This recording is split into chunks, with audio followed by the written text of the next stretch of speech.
Sir, I always started my preparation with the syllabus again. I have memorized the syllabus, but I'll go through it again. I used to make a Word doc and I wrote syllabus. This is the for each paper. This is the syllabus 1, 2, 3, 4, 5, 6, 7, 8, 9, 10.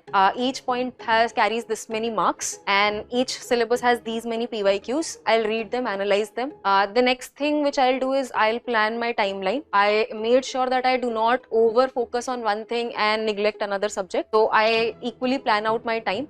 Then thirdly, there are certain things which I used to do every day. So that because these things require practice. So which were, for example, I used to write 2 case studies of ethics every day. So ethics is something I wrote a part of it every day. Then optional 2-3 answers I wrote every day. Then GS few answers I wrote every day. Another thing which I said in the beginning also, practice answer writing. So every day at least 3-4 hours give to writing. So your speed also increases and you get the hang of it. And another thing is write tests. What happens, sir, in 20 questions, when we face 20 questions, even the examiner designs them in such a way that not all of them are of the same level. Some are easy, most of them are moderate, and some are very tough. Right. So when we go through all of those questions in 3 hours, we understand how to attempt them in a sequence, how much time to give each kind of question, and how to think in the exam, and how to finish it on time. So test is something I will focus on again. And another thing, that Excel sheet of my marks and the highest marks and the gap, and how can I cover that gap. I used to write exactly in points कि इसकी copy में ये 4 चीजें बहुत अच्छी हैं. So this is something I have to implement to reach that highest score in that bit.